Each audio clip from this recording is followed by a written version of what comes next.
You're listening to The Health of Business, where we talk openly and honestly about what it takes to run a healthcare clinic business in BC and Canada today. I'm Danielle Boyd, and I'm glad you're here.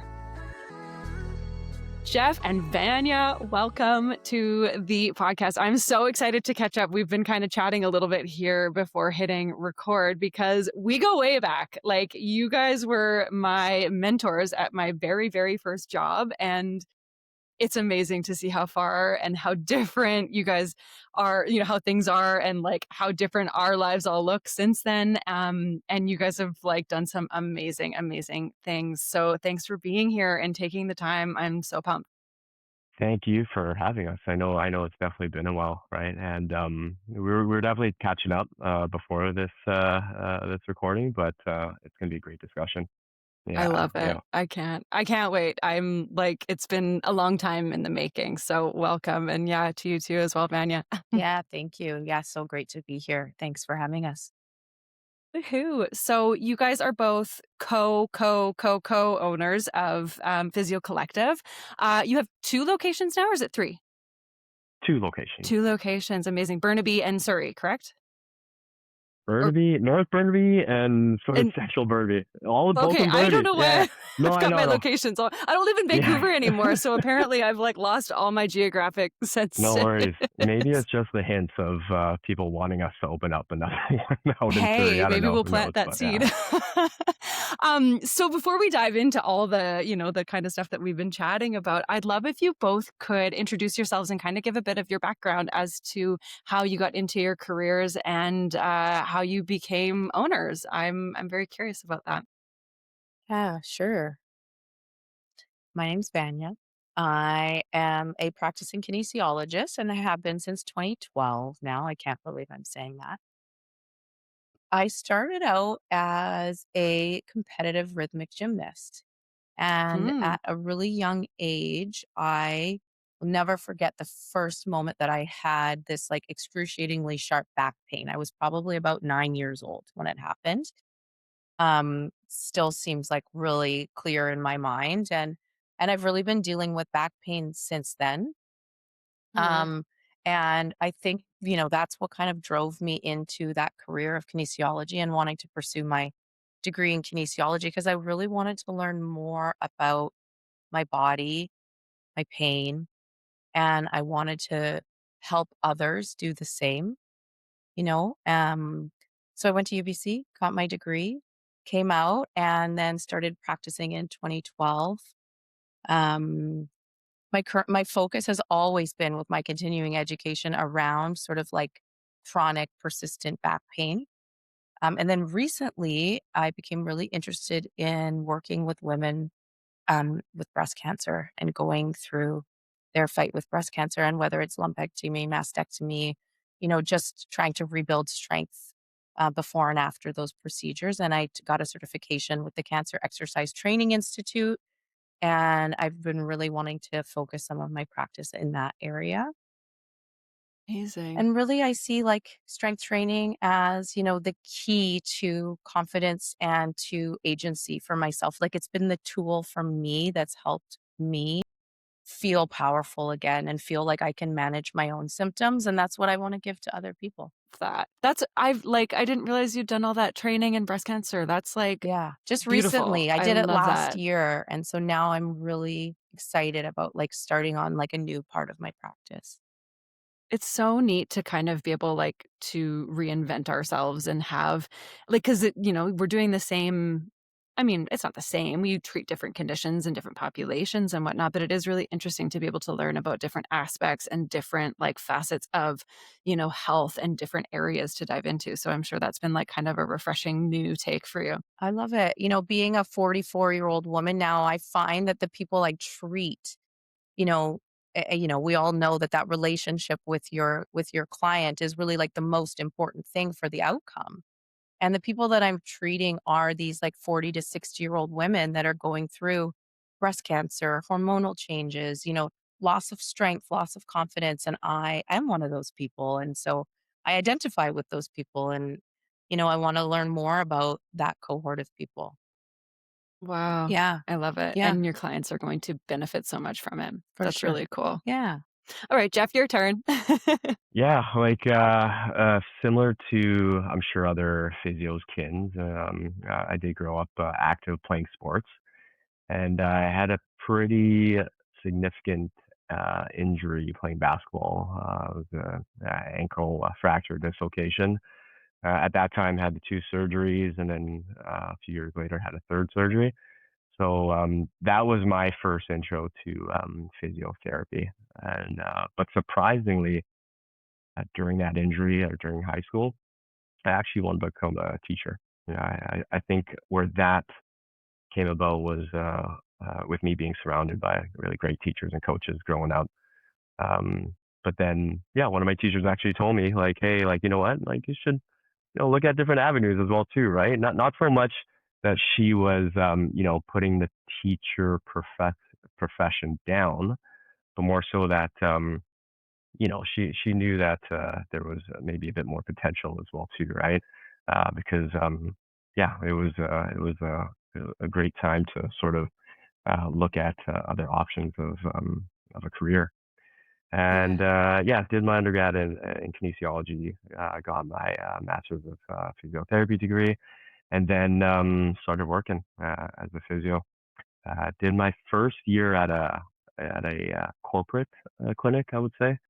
Learned a lot. I'm sure we'll touch on that as well too. And then moved into a private clinic for 7 years before opening up Physio Collective with Vania and our other two partners. Amazing. Yeah. I love it. So you guys both have so much experience and like such unique backgrounds. And oh my gosh, Vanya, I laugh because I remember, like I was in rhythmic gymnastics, and I remember when we worked together, like chatting about that. But I remember coming to work and being like, "She's so familiar. I remember that name." And then, yeah, it like all came together. Anyway, total side note because that was like a very, very, very past life for me. I Yeah, didn't pursue gymnastics beyond like age 13, but mhm, yeah, very small world. totally. We have so many connections. I know. I love it. I Yeah, love it. It yeah, really is a small world, especially in BC. It's really cool. for sure. So, yeah, so you guys opened Physio Collective in 2018. You've grown to your second location, both of which are in Burnaby. I have now learned. Yes. And coming together as a team of four, I mean, we'll chat a little bit about that dynamic as well. But I know for the four of you, it was really important that you establish like a really healthy culture and team dynamic, especially as like having a leadership team of four people, right? Like, I'm sure that comes with its own benefits and challenges. But I wanna talk because I know culture and teamwork and this aspect was it was such an important aspect for you guys. So I wanna know, like in those initial phases of starting your clinic and planning your team and going through that process, what was it about culture and teamwork that you wanted to do differently, or how did you want to establish that? Like what did that look like for you guys? Yeah, I think one of the most important things, and even from the beginning, right, Jeff, like even choosing our name of the collective was this idea of like collaboration, right? And like collaborative decision making. And not just as a leadership team, but like with the people that we work with the people that are on the team. And that was a big one that brought us together, at the beginning. And I think another one was transparency, right? Was like Mm, just being totally transparent, and that comes with the collaboration, right? Because you're like making decisions together that everybody understands is invested in, right? yeah. Yeah, Yeah. yeah. So that's what I would say, Jeff. What do Yeah. you? Yeah, no, definitely. I think with our experiences in the past, you definitely get to know the good, but also the not so good, right? So I think when we saw certain aspects of our previous clinics in terms of, say, communication and just general sort of management styles, we knew that there could be some improvements that we could bring on to another location, and we definitely continue to work on that. I would say because Yeah, it's it's always an good to, evolutionary thing, right? Like, that's yes, probably something that changes as your team grows and as you hire different people and yeah, establish new locations. But so when yeah, before you even like opened your location, or like while this was something that was kind of still cooking in the background, was it a conversation? Like, did you guys sit down and kind of like write those things out, like culture, like teamwork, transparency? Like, did you kind of create like a code of values, or what did that look like kind of in those initial phases as the four of you were kind of visualizing this facility? Well, Danielle, you've got 3 Virgos on the Yeah. team. So, yes, we did a lot of that. We did a lot of that Love it. I planning love and writing policy and procedure. I think our manual was like 50 pages before we even opened our clinic, which has Good for changed you. a lot, but we had the plan. Yes. We definitely had, outlined a lot of things that how we wanted to do. And yes, core values was a big part of that. And I think I go back to our core values all the time. We've added core values, we've defined core values, and like I try to go back to them when making big decisions all the time. Yeah, Love that. yeah. I think that's the key. Definitely with our core values, that's our North Star, so to speak, and our guiding light. And if we do have those tough decisions to make, then we always fall back to that, and sort of it does lead us to the right decision. I love that. Yeah, it always will, right? Like if you're being, accountable to I'm curious, what are some of those core values? I mean, obviously you've talked about the transparency and Yeah, the yeah, team. Like do you have some of those off the top of your Oh head? yes, oh yes. I yeah, talk yeah. about them all the time. So they're The like big four. they're The big ingrained in four. there. Yeah, Love yeah. this. Okay, what are they? Yeah, so like collaborative, compassionate client care is number one. Teamwork, Mm, right? Growth and development is a big one. That's actually one that we added later on. Um, just well, we can talk about that later. And then open and honest communication, which has been such a paramount one. And that goes along with what we were saying earlier about transparency. Jeff, is there another one? Am I forgetting one? No, that was it. Yeah, Yeah. the Yeah. one that we added was that growth component of it, but also the trust which sort of overlaps with Yes, that. trust. That's Just right. The trustworthy yeah, just the behavior. trust between trust between us partners and mm. the team. Yeah, Yeah. like I'm curious, and I know this is something that we'd like kind of touched on ahead and kind of prepping for this, but you don't see a lot of clinics that are co-owned by four people. Like I'm curious about what some of the challenges and some of the like benefits of that are and how you've navigated that because you've remained the core four the entire time. Like it's really, really impressive. And I assume you guys have probably done a lot of work together on that. I'm curious about what that process has been and what that looks like. Yeah, I think in terms of when we initially started off, uh, we we definitely had to sit down amongst the four of us. And I should preface this as well too. Like myself and Vania will be talking, and then these are our experiences, right? And that may be similar to our other partners, but may also be different, right? So yeah, when we did sit down, we had to be honest about where our strengths lie and where we feel comfortable sort of dealing with our any tasks or roles within the business. And then when we did have a small team, we would inform them, roughly speaking, right? Okay, you know what? Who would be in charge of, um, let's go with like a HR role or the numbers, financial component, or any of the clinic fixes. So that's where I would say we started off in terms of having a rough idea of our roles. Mm, Yeah. mhm. And did you divide, Yeah. like, do each of the 4 of you kind of have a different, like, one's HR, one does, like, more money, one does more, like, scheduling or, like, how have you kind of divvied that up? Yeah, we have like a good hierarchy because if you could imagine, like with our team and the communication, sort of like the funnel of communication, people have to know who to go to as a partner in terms of the questions they're asking and their needs, right? Totally.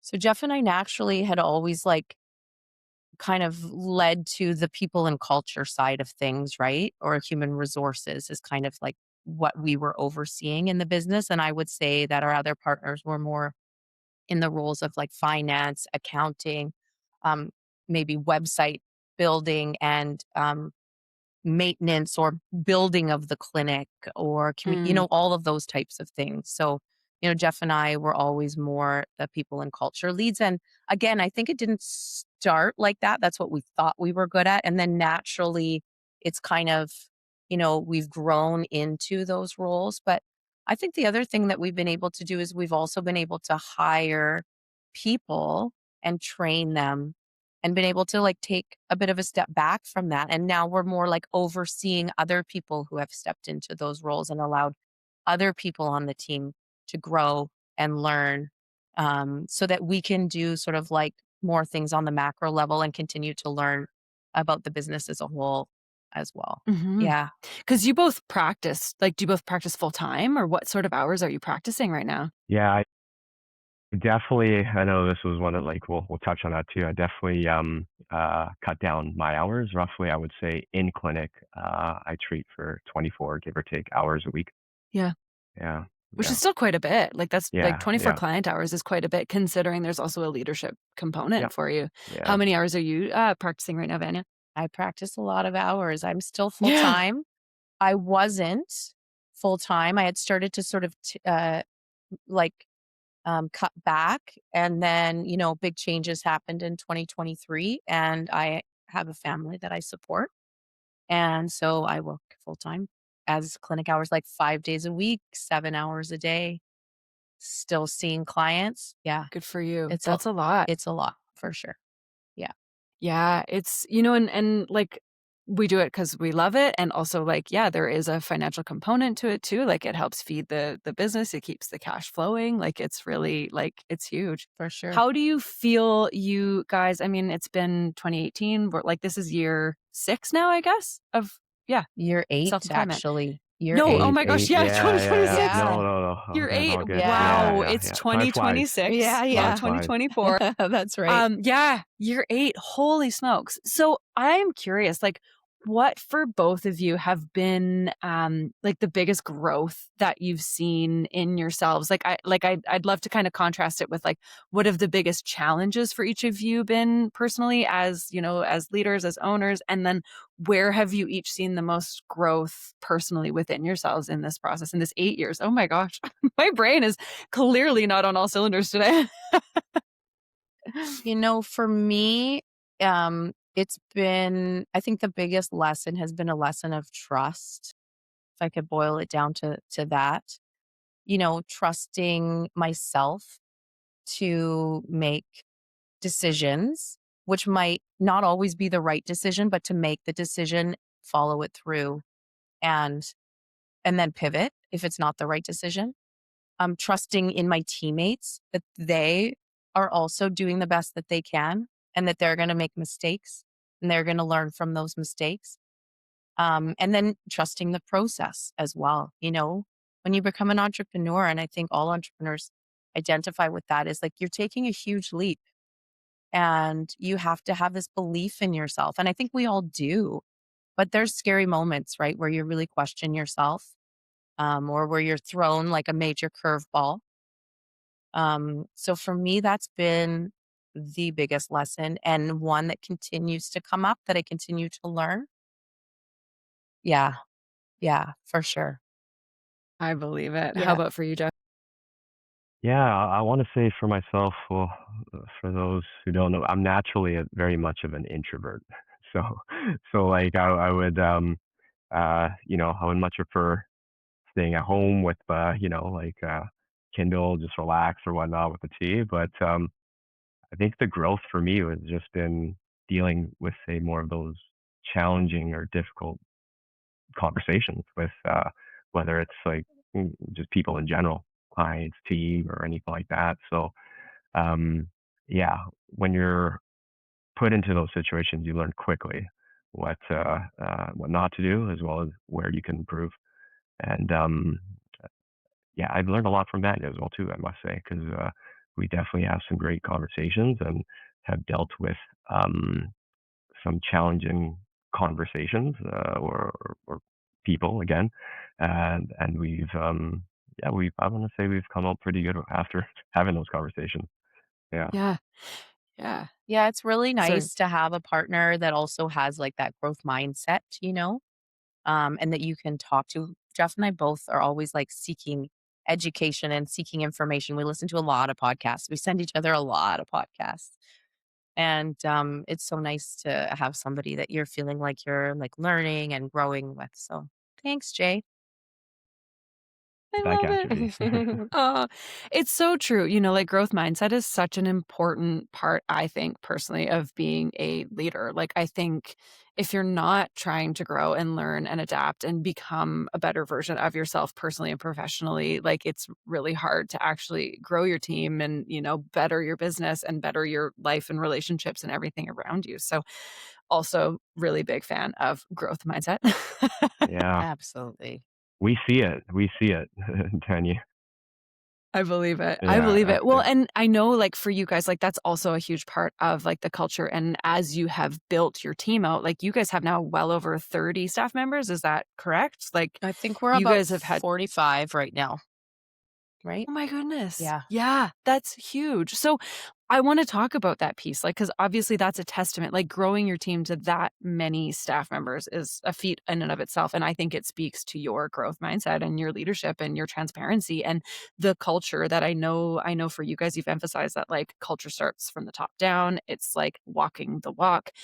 What has that process like, what do you think has been the, like, secret sauce of growing your team and I assume maintaining and growing and improving culture through that process? Yeah, that's a big question. That's a big Yeah, sorry. question.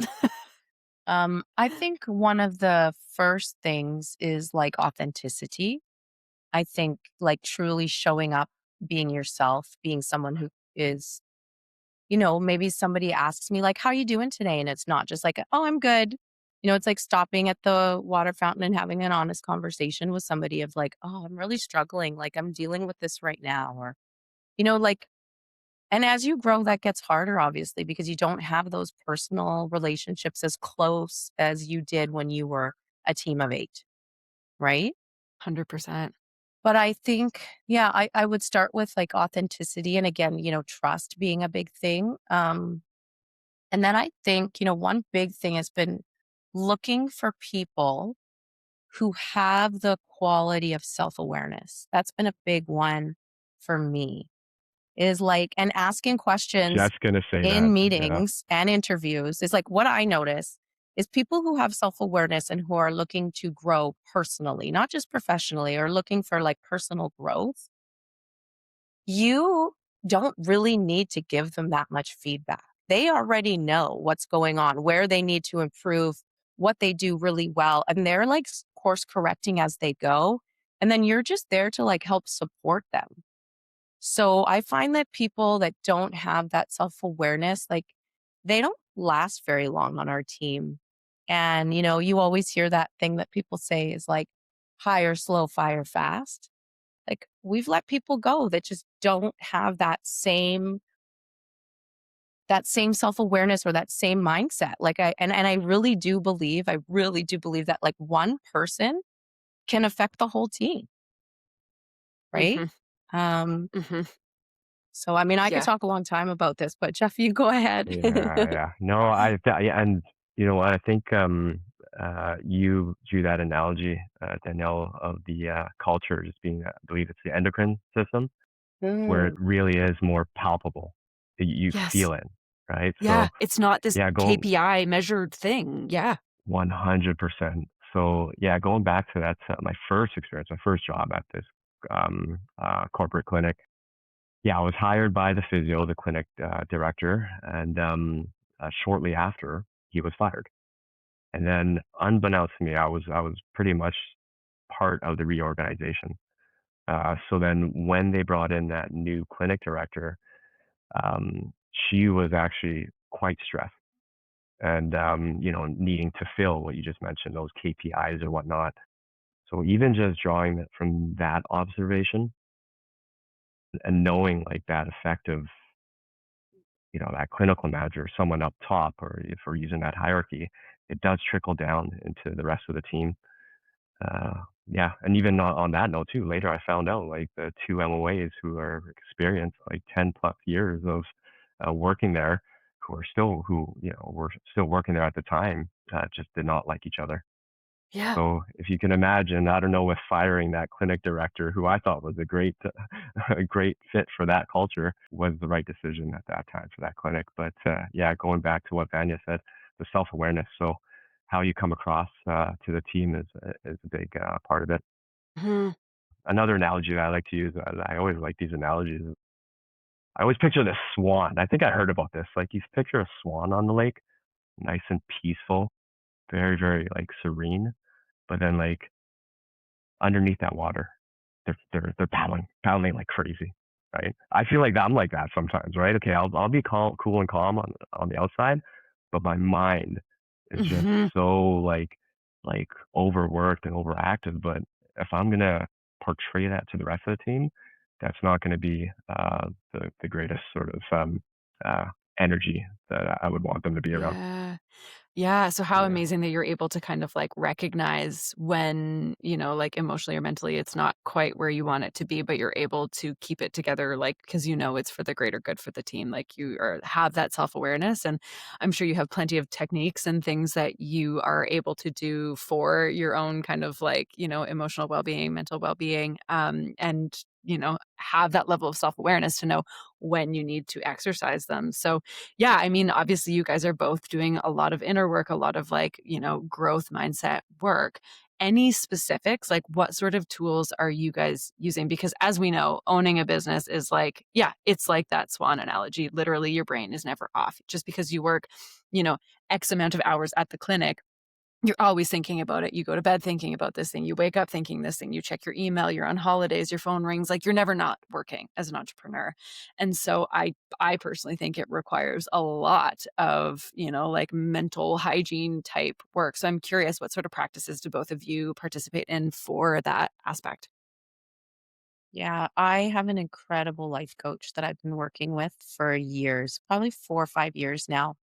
And we did have a mentor that helped us at the beginning too. She was more of a business coach, but asking for help is really important. This year, I did somatic therapy, which was amazing.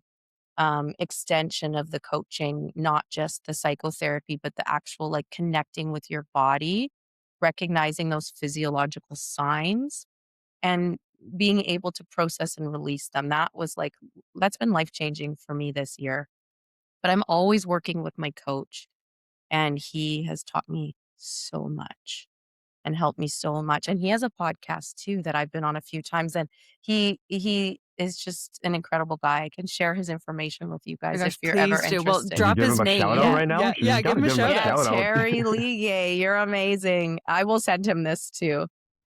So, Amazing. Well, I'll link his podcast in the yeah. show notes as well because it sounds like it's an amazing resource too. Yeah, he's incredible. He really is. That's awesome. And Jeff, how about you? What are some of your practices that like keep your mind from bubbling over?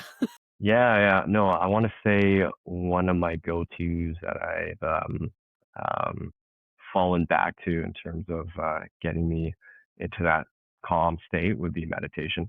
Mm, I would always hear about it through athletes and those entrepreneurs, especially when dealing with those high stakes situations. And I was like, you know what? I got to give this thing a try, right? And it's not like, don't get me wrong. I'm definitely I'm a work in progress. You get me in traffic and someone cuts me off, I'll prove you that pretty quickly. yeah. But yeah, no, like I want to say meditation does help me better regulate my emotions and just have a more clearer mind for making decisions.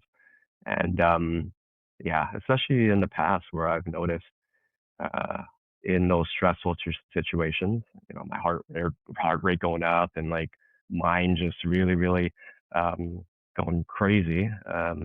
Yeah, after practicing it, I would say it's definitely controlled those triggers. Or yeah, Amazing. Agreed. I like to participate in a meditation practice. It's not always consistent, and yeah, I notice when it's not consistent. I'm yeah, like, "Oh, funny." My like, just base level thoughts in my brain tend to be way more scattered and way more like, frantic versus when I am meditating regularly. I'm like, "Oh, interesting." I definitely like there is that palpable inner difference when that practice is regular. So I'm with you on that. I think that's really awesome.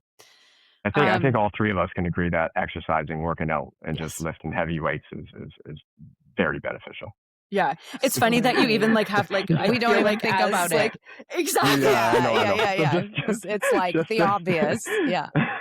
You I know. I know, was literally just thinking that. I yeah. did some amazing things at last year that have really helped as well. Little things. So one was I turned my notifications on my phone for email, text, everything off years ago.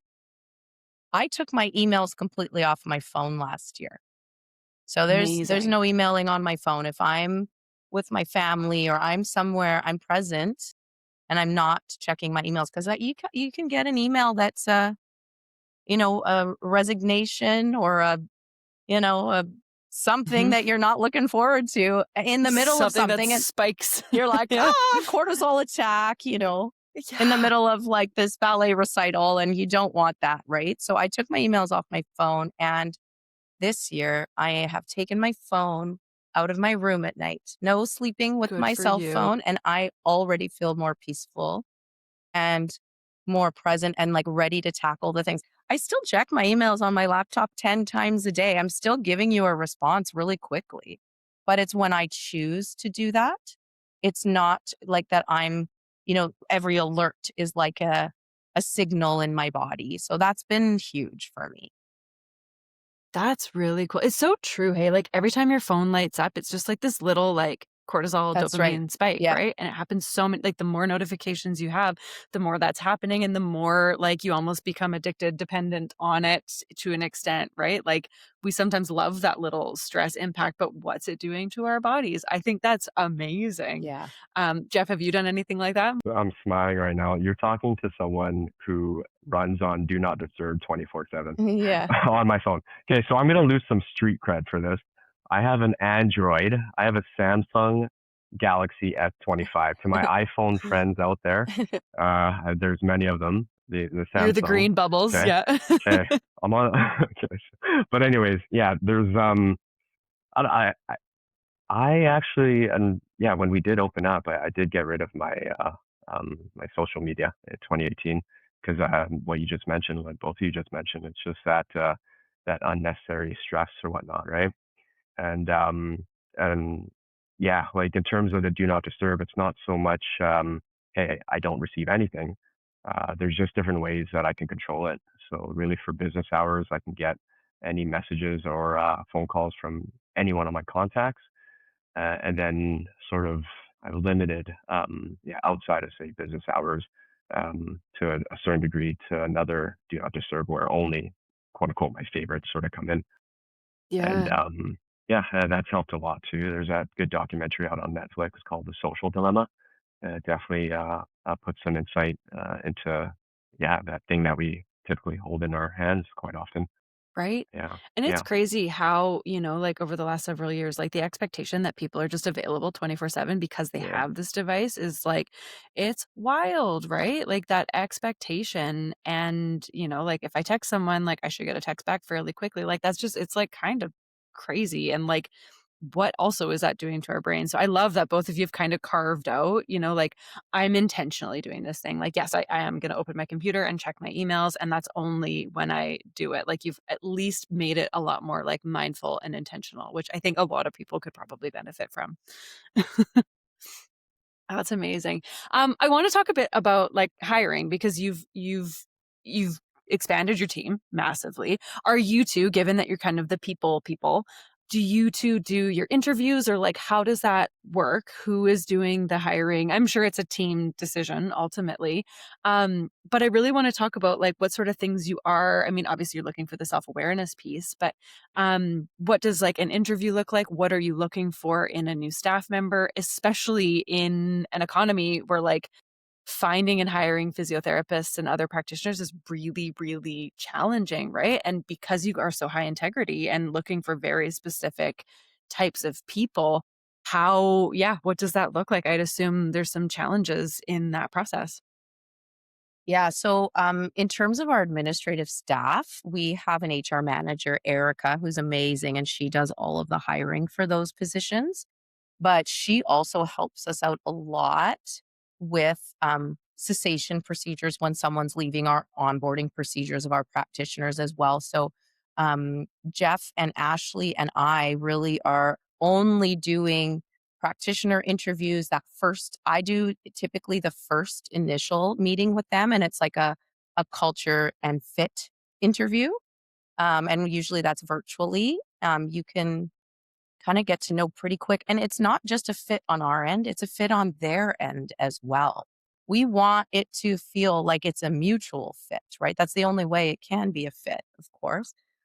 Um, and then they move on to like a sort of second interview that would be more like if it was a physiotherapist, it would be with Ashley and Jeff. And if it was a RMT or a kinesiologist with myself. And I guess, Jeff, you also did our chiropractor as well.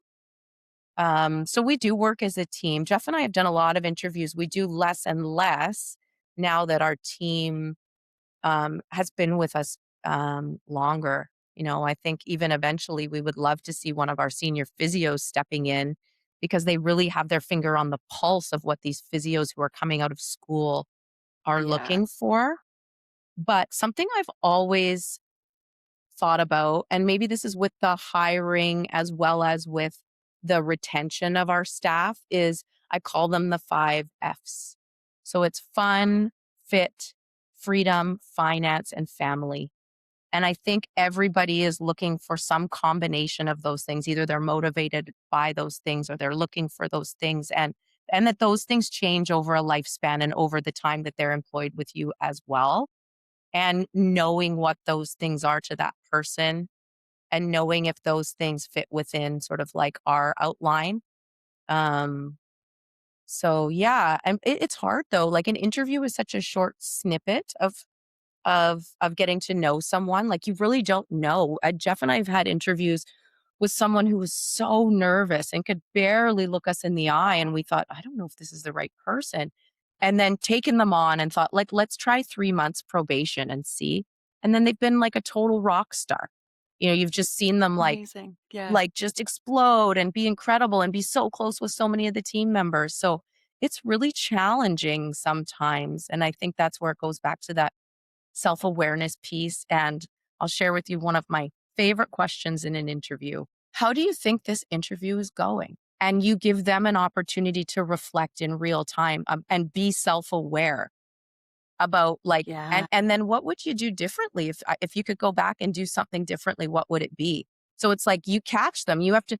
Everybody can have a printed out answer about what are your strengths and what are your weaknesses, but I want to ask them Yeah. questions that make them that see what their values are. I'll like Yeah. print out a list of words that has values on them and be like, rank these in order of what's most important to you. There is no right or wrong answer. I just want to know what you think is important, you know? Totally. Yeah, like really seeing somebody like thinking in real time. And then I also think a 3 month probation is a really great interview. And Hmm. again, going Hmm. back to like, I think it's okay to let somebody go if it's not working, and to know that right away, right? It's going to benefit Yeah. both people. Yeah. Yeah. Totally. What are some signs, like you've obviously let people go before, like, I mean, obviously without going into specifics, but like what are some of the things that have maybe in your experience happened that you're like, I think this is like a trigger or like something that has like made me think I need to let this person go. Like what are some of the like feelings or things that have potentially come up that have maybe made you think to make that decision? Like I know for me, Jeff, obviously you answer for yourself. It's always communication. It's a lack of communication and an ability to have the conversation that's not being had, like not being able to give or receive feedback. Like then that's showing like if you can't receive feedback and not be defensive about that, it means that you can't take accountability and therefore you're not going to grow. Right? So like for me that's a big one. So like, you know, yeah. And maybe to preface that as well too, there could be that difference between, say, staff and employees versus the practitioners. Right. So yeah, going back to what Vanya mentioned, that 3 month probationary period, whether some businesses or clinics have it longer or shorter, is very, very important to touch base and have those continuous check-ins. Yeah. Because yeah, again, what Vanya mentioned, it's the fit on both sides. And I want to Mm-hmm. say for the practitioners that may not have worked out, it was really ending on pretty much good terms in terms of, hey, you know what, the hours aren't working out, or like, you know what, the clinic's closer to home. Okay, cool. Like, you know what, like, I wish you the very best, right? And so we still keep in touch. So they may refer other physios or practitioners who are looking for a job to us. Yeah, it's Yeah. at the end of the day, it's a relationship business. It's not a transactional business. So like, yeah, Yeah. yeah, I love that idea of the 3-month probation too, because it just gives everyone kind of an easy out if it's not working, right? Like it's not this yeah, thing where it's like, well, you signed on for X amount of time, you must deliver. Like it's actually, again, a very transparent piece where at the end you can have another touch base and be like, how is this interview going? Yeah, Right? yeah, Like, for sure. I think another trend that I'm seeing with physios, I mean, you tell me if you think I'm on track here, is that they want to work in multiple locations, especially at the beginning of their practice, because they want to learn from many different people, which is awesome, but also it's an interview, right? Like they want to see where they feel most themselves and most at ease and enjoy going to work. I think, exactly. you know, the time of everybody just being financially driven is behind us. You know, people are looking for a community, people are looking for um, opportunity of growth and culture and fit. Um, Yeah. yeah, And I think you're right, like and this is one of the pieces too of it kind of being a therapist's market right now, yeah, right? yeah, Like, if you're a physio coming at a school, like, yes, you can basically go and work anywhere. So as an owner, I do think, like, we have a responsibility to make it just more than just a place to, like, yeah. you know, have a Yes. table and see some people, right? Yes, exactly. That's what I was saying is that, like, I want them to go and try those 2, 3 places and then maybe see which is the best fit for them. And then I want them to choose what is the best fit. I don't want them to choose our clinic. I genuinely want them to choose what feels like the best fit for them, because if they're choosing us as the best fit, that is a long-term relationship that works really well, right? Because we both Exactly. feel that way. Yeah. Yeah. yeah. You Exactly. you hit that on the nose on that one. The long term, Yeah. right? In terms of Yeah. people making that decision. Yeah, Mhm. For sure. Yeah, no, I agree 100%. And like how are you finding now too like you've described that you've delegated a lot of this kind of decision making and hiring piece out to some of your other staff who are, in more leadership positions. How has that process been like going from a very small team to now over 45 people? Letting go of, that role that perhaps that was something that you would have done and now you're, entrusting that to someone else. I'm curious, like what other roles you have elevated some of your staff into in terms of like, leadership roles and how that process of sort of like walking away or letting go has felt because that's hard. I know like it's really hard to delegate sometimes when it's your baby. For sure. I mean, I go back to that work I did with my life coach around trust and, like a real underlying knowing that people making mistakes is the opportunity. It's like that I have to allow people and not micromanage, even though I'm like, but I know because I created that and I want you to do it this way. you know? No, I want them to find their own way and I want them to make mistakes. And then I want them to try and figure out how to fix those mistakes, just like I did. And then I'm there to support you. It's like I usually answer their questions with a question. Well, what do you think? you know? Love it. And then, of I love course, it. helping them sort of like steer that ship. And, I think giving that autonomy to people is really incredible and allows them to grow, because really I think that's what most self-aware people want is they want expansion, they want growth. And they wanna come to the conclusions Yeah. themselves versus being told, Yeah, right? So, like, 100%. working 100%. together on that, I really like that. How It's about you, Jeff? What's that process? Oh, sorry, Vanya, go ahead. well, I was just gonna say it's like being a parent. And the thing is Yeah. like, you can tell someone and tell someone and tell someone until you're blue in the face. But unless you're doing it or unless you're letting them do it, they're not going to learn. They're not going to have that same experience. They're not going to fall down, pick themselves up, feel feelings of success, feelings of learning, all of that stuff. So I think it's like, yeah, knowing that those mistakes and that those challenges are the opportunity. Yes. Yeah.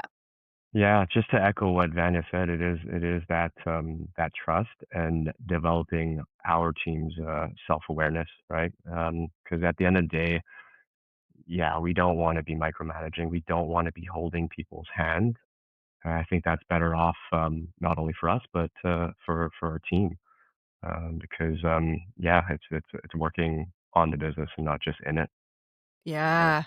That shift in perspective is huge, working in versus on, like, huge. It's a huge shift and requires, like you said, Vanya, like a huge level of trust in yourself that you're making the right decision and trust in your staff. And yeah, I mean, clearly you guys have done it. Like you've been successful in that because you've been able to grow the team massively. So I like kudos to you guys. That's really cool. I think I could also include that, like, recognition of other people's strengths. Sometimes people, as they're starting out and they're young, they don't always know like what they're good at, or they think they're really good in this area. And you're going, like, you're trying to steer them into this area that you see their skills.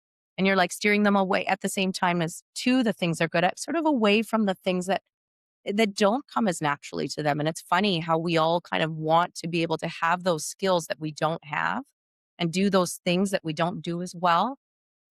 But I think it's, as a leader, it's important that we're steering people into the roles that are naturally that they're really good at and that they thrive in, right? Percent. Yeah, Yeah, lean into those strengths. Absolutely. for sure. I think that's huge. Yeah.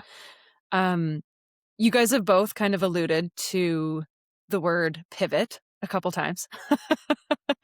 And I know like anyone who is in BC who owns a clinic or works in the physio kinesiology world has had to pivot, especially in 2023. I'm curious, what have some of the biggest pivots been for you guys as business owners in the last, few years? And like what have some of those big challenges been that have forced you to pivot? I think what I would say is Yeah. this is maybe one of the areas where having four owners is a real advantage, because Mm, pivoting, and not just in 2023 with the changes that happened, but even with COVID, if you think like yeah. everybody's clinics were closing, right? And we were like, what is going on? Like there's been some major events that have happened since our clinic opened. And when there's four of us and four people who really are hardworking people and really care about their business, like there's four people now that we can be like divide and conquer, and we can get so much done so quickly. And I Yeah. we have had that feedback from our team as well, is that we've been able to pivot really quickly and make quick decisions. And one of the biggest ones was, uh, yeah, like hiring more physios when all of these things happened, and being able to make sure that our client care didn't suffer, that the people that needed that care were still able to get it. And so we needed more physiotherapists to be able to serve the community, because, you know, we weren't we weren't able to use assistance Yeah. anymore. Yes. Yeah, so you're talking about the Pacific Blue Cross, Yeah, like, yeah. changes, yeah. Yeah, Yeah, exactly, that yeah. was, like, a wild time, Yeah, right? for Yeah, so for your everyone. kinesiologist lost work. Yeah. Absolutely, yeah, absolutely they did, across all of BC, they did. I have sat on a committee with the BC Association of Kinesiologists now for many years, and, it luckily, I think there's been some benefits, but I think, I don't know how many lost jobs there were, but definitely lost, wages and lost, like, financial benefit for a lot of people, for sure. Yeah. And I think one of you had mentioned was that, yeah, after those changes had happened, the PABC and BCAK have been in better communication. Is that correct? Yeah, Yeah, and which is yeah, ultimately, it's the clients that really lose out. Like, at the very bottom of the line, right? The most important grassroots level, it's the clients who are losing out. I've heard about you talking about this on your podcast too, Danielle, about like raising the scope of physiotherapists up to that primary care level because you're assessing and diagnosing and really you're offsetting from the doctors, right? That need that offset.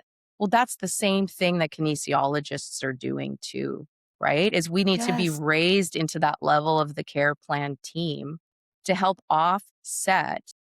I mean, I just saw that the BC government is giving subsidies now to physiotherapists and for their student loans and for doctors. That's because there's not enough of them and they're trying to encourage people to go into the profession, right? Right. So, Yeah. how can we have educated people to offset that community care? And that's really who's affected the most when we say, no, these people can't help you, is the clients. And they're the ones who've lost out. And I've heard that story so many times. Yeah, Right? It's them. Yeah, exactly. It's the patients and the clients who are suffering at the end of the day because 100%. how many of them now are not able to do, the sessions that they need to do because they can't access the practitioners that, were working for them. That's right. Yeah. I mean, I heard a staggering number the other day that there was 8,000 jobs across Canada for physiotherapists and that there was 1,800 physios graduating a year. Like there's a huge The numbers need. don't match up. They don't match Yeah. up. And yet there's more Yeah. and more people in the baby boomer, age Yes. group that needs support at the community level.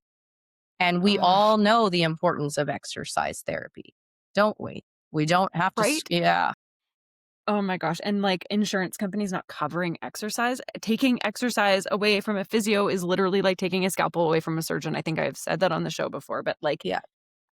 how can we even practice if we can't? Yeah. Oh my gosh. I get so fired I know. And up. to that analogy, how could a surgeon perform surgery without a partner, without somebody there helping them? Like that doesn't Yes, happen, right? It's a exactly. huge It's team. team. Yes, exactly. Team-based care. Well, Yeah. and I know that that whole experience, like, for both of you has, like, really lit, like, an advocate I know, like, Vanya, you've sat on the BCAK council for a long time, but I do know, like, for myself personally and for both of you, like, I feel like a lot of us the silver lining is a lot of us have really taken on an advocacy angle.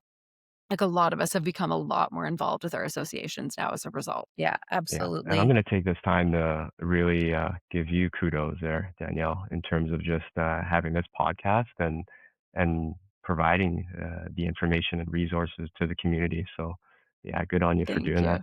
Yeah, Thank yeah, you. yeah. I honestly, I really enjoy it, and I think I kinda said it, like, before we were recording. I really, like, like, I always really felt I wanted to be doing something more than just practicing and, like, treating. I never really I enjoyed it, but it wasn't lighting my fire in a way that I thought it would long term, and so I really kind of my entire career have been dabbling with other businesses. I've, like, have tried retreats and events and different things, and I feel like for the first time, I've found something that I'm, like, really have found a nice little groove with. Like, I'm really enjoying the podcast. I'm really enjoying the consulting piece. Like, I find the intersection of like business and physiotherapy is one that I've like just found a passion for. So it's nice to hear that it's like it's having an impact. So thank you. I like honestly like these conversations are like the highlight of my day when I have them.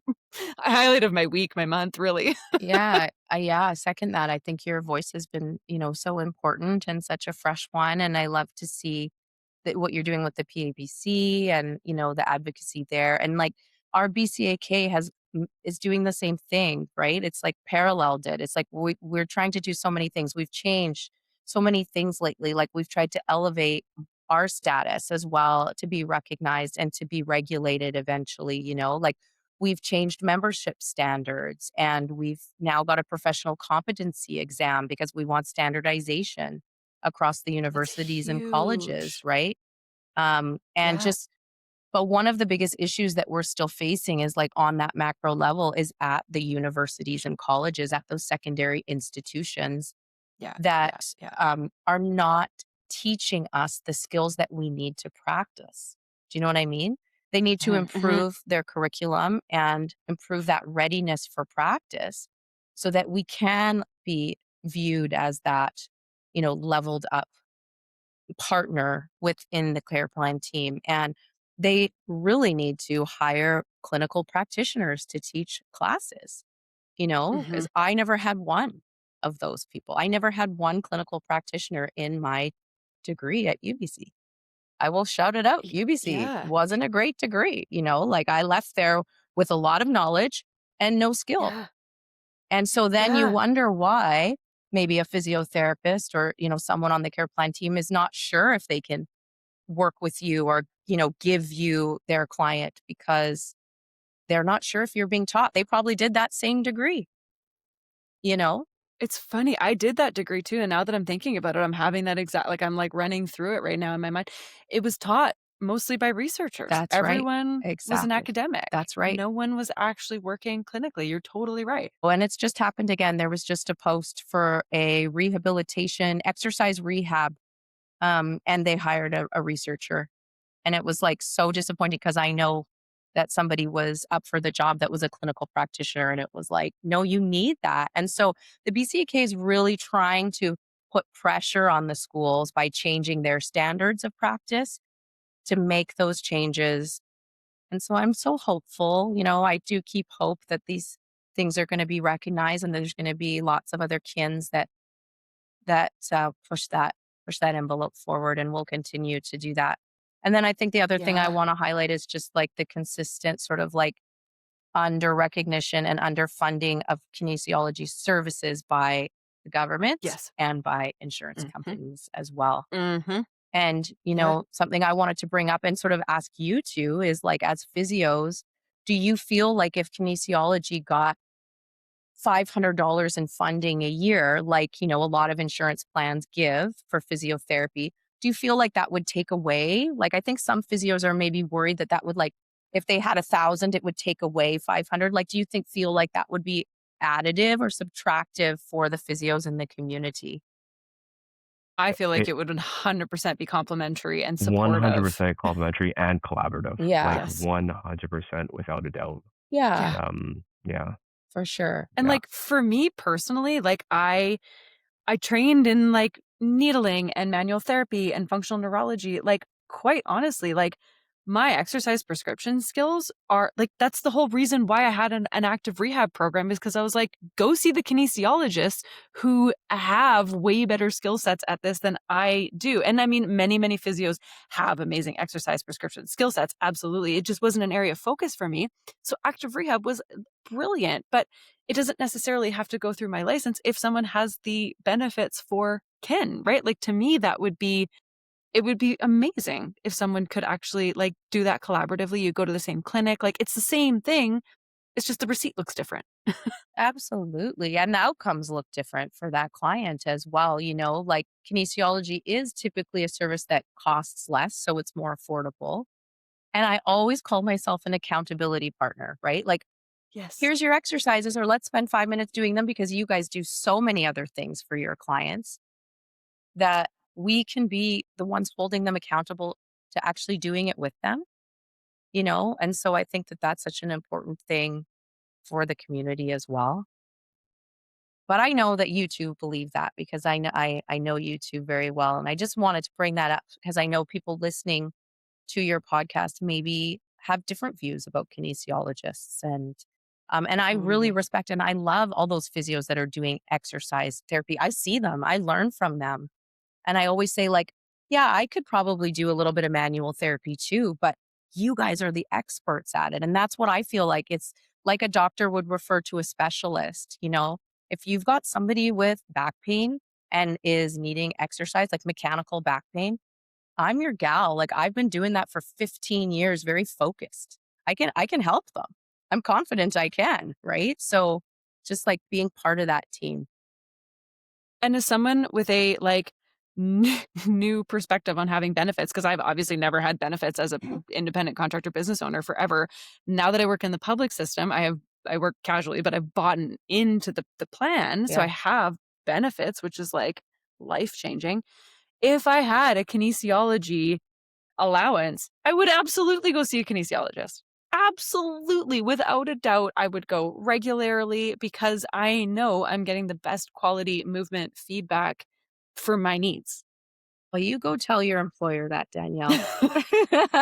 Employer, but also like we just letting those insurance companies know, or just clients reaching out to them to be like, hey, do you guys cover kinesiology? I feel like if these insurance companies are getting these questions more consistently from more people, then they may sort of, whatever hierarchy they have, hey, you know what, maybe we should look into covering this because we've been getting a lot of questions about this service, and it's definitely beneficial. I mean, I will say though, the thing is about the employer is who pays the insurance company, right? So if the Hmm. employer is Yeah, yeah, yeah. asking about it, like if some big union employer comes to them and says, "Hey, like my staff keeps asking me about this," they're Yes, they're you're going right to on be that. pretty Yeah, yeah, inclined. yeah. Yes, the public is really important, but there has to be so many voices. But that employer, that union rep is like they Those are who are having the Yeah. conversations. absolutely for sure. Yeah. Totally. Yeah. Yeah. No, it's absolutely like yeah, the more I think about it, I'm like, oh my God, I would the one thing I have to say, like with ICBC, for all their flaws and faults, I do really appreciate how they value kinesiologists. Me too. They see the value in it Yeah. and they, are I would call them leaders in that aspect. And like some of the best outcomes for patients are the ones who are doing consistent kinesiology in their rehab and treatment plans. Yeah, And again, WCB. complementary with the physio. Yeah, Yeah, yeah. WCB, I think employs kinesiologists. Yes, they They do. fund Yeah. kinesiology too, like on a case by case basis for sure. Yeah, for Because more of those like OR programs, right? I yeah, don't think they do sessions, but I know in the OR programs they do. Before the sessions, what Van had mentioned, case by case, and maybe hopefully there might not be a flood of phone calls going to these WorkSafe case managers, but yeah, case by case. I They think will? in our situations, Wow. they would consider. Yeah, That's yeah, amazing. Well, and I know that they yeah, do allow in some cases as well, like like an assistant PTSW model as well. yeah, And they're also renegotiating their contract with PABC right now. So with the yeah, physiotherapist. So I now is actually a really great opportunity for us to like advocate for the use of kinesiology and, whether it's in a PTSW role or whether it's independent. I think it should just be independent as a session like ICBC has. yeah.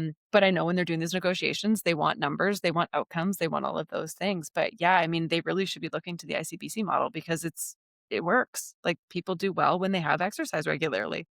Yeah, yeah. I really And shout out to Andrea and PABC as well too. I know Danielle. I know you've been, yeah, like She's they go above and beyond, and oh my gosh. yeah, yeah, We're so lucky that Andrea was at the helm when the proverbial shit hit the fan with Pacific Blue yeah, Cross. Like she and the team over there have just been absolutely incredible. And she's just so wonderful and easy to talk to and is such a straight shooter. Like we're very fortunate. And she's obviously been in contact with the BCAK as well. And they've been working really closely. So her leadership has been monumental for all of our professions.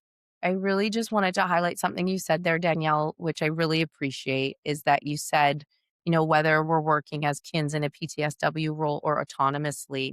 And I think that has been one of the big issues with kinesiology is that we have this like dual role almost, right? Mm, yeah. ICBC sees us as autonomous, but then sometimes we're in this PTSW role where we're actually not able to create a treatment plan. We're just following a treatment plan and I think this is one of the big issues. And what you said was that you think we should be autonomous. And I agree with you.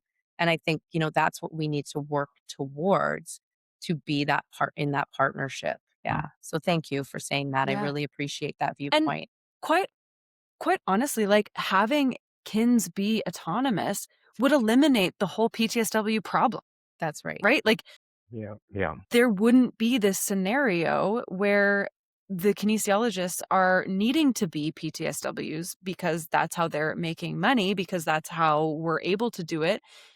Having insurance cover one-on-one kinesiology autonomously would eliminate the whole insurance issue that has come up as a result of people using PTSWs and many clinic owners not doing it correctly, right? Like if it was an autonomous profession and insurance companies were covering it like that, we wouldn't have clinic owners in a scenario like we did a couple years ago where people were getting bills for doing it because it just wouldn't have happened, right? Like Yeah, it eliminates the whole insurance like question mark compliance piece if they're operating autonomously. Like that just that's right. And I think that that big question is regulation, which has already happened in Ontario, right? It's been 10 years. It's been regulated in Ontario.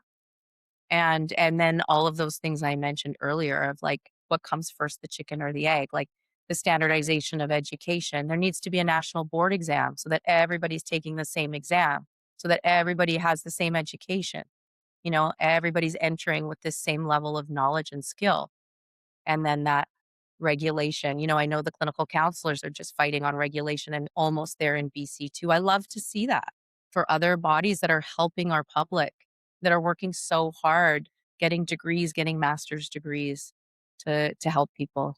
So thank you for agree. that sidebar on Oh kinesiology. my There's my gosh. advocacy. I love it. But a huge part of my like intention with this show too is advocacy. Yeah. Like I just believe like we have a medical system that is so taxed and I see it every day working at the urgent care centers. Like everyone wants to come in and see a doctor and there's so much stuff that comes through the door that ends up like either in my office that I have to kick back to a doctor to get images of or I have to kick back to a doctor because they, like need naproxen or something like that. And it's like if we had some of those basic things like imaging, lab work, and like a little bit of medication or like whatever, we don't even need that part of it, then we could offload that from the doctors and then we can take some of our scope and offload to kinesiology in terms of like exercise and like even manual therapy and fascial stretch, like all these things that kins are doing. Yeah. We could be alleviating the medical system as a whole, right? Like and taking the pressure Absolutely. off GPs, Yeah. NPs, etc. Yeah, it Ah, goes back to that preventative care model, that's right? right, As Jeff. opposed to that just more of that reactive. Reactive. Oh, you're sick, now you're injured, now we have to treat you. And if Mhm. we just go back to that, a lot of issues and problems could be sorted Yeah. out there. Yeah, Yeah. 100%, right? And, like, that was what we were taught in school, like, Yeah. prevention is key, but, oh, weird, there's no money in prevention. Yeah. Where the Yeah. system's not set up for it? Yeah, Yeah. yeah, exactly. Mhm. Well, both of you are amazing, and I'm just so blown away at the growth and, like, how wise and, like, amazing you guys are after just your growth over the last several years has been amazing. I have a couple last things I wanna fire your way before we wrap up. Um, if you could give any advice or, like, one, thought to anyone who is, like, thinking of opening a clinic, what would that be? Like, what would you say to someone who's thinking about going in that direction? Don't do it. There you go. Yeah. Run! Run! You can, Oh my you god, know I what? literally just spat You my can. water out. I was I was waiting because that V and I have worked together for too long. I was waiting for something to come out of her mouth. Oh my That's god. why I had to bite my lip. I had to bite my lip. Oh my gosh. Yeah, it's hard. Okay, It's really so hard. for me, what I was gonna say, I caught up with one of our old kinesiologists who is now a physiotherapist and is planning on moving back from Australia. Um, yeah, he's very open in terms of wanting to take that route of business clinic ownership. And to those who are thinking about it, really just sit down and understand that you're going to go through a roller coaster if you do take that leap.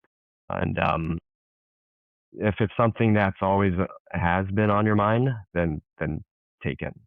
Really, just take it because it's one of those things where you typically regret the things that you don't do in life. So if it's going to be nagging and the what ifs are going to be playing in your mind, just go for it. Take the leap. I know Vanya mentioned just don't do it with that You with that know, answer. You know what? Looking back, I don't regret it. It's definitely been a roller coaster journey. I appreciate Vanya and our other partners on a journey. Um, yeah, yeah, It's like what Vanya said earlier about how, you can teach someone something cognitively, but they need to learn it. Like they need to embody it and feel it in order to Yeah. actually integrate the lesson. Yeah. And I would Because even truthful. on that note as well, too, another physio who was initially thinking about, hey, I want to be a clinic owner, business owner, reevaluate the situation and he's smart. He knows what clinic owners have to go through. Has decided, oh no, it's not for him anymore, and that's totally respectable as well too. So yeah. Love that.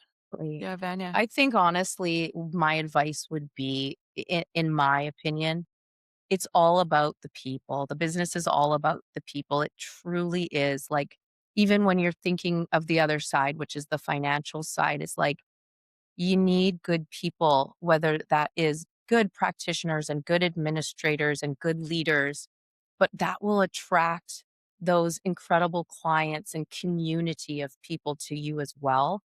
And that will run the financial business as well. So I really think like you've got to get clear on what type of people you're looking for, who those people are, how to find them, how to keep them, and how to communicate. So that would be my advice.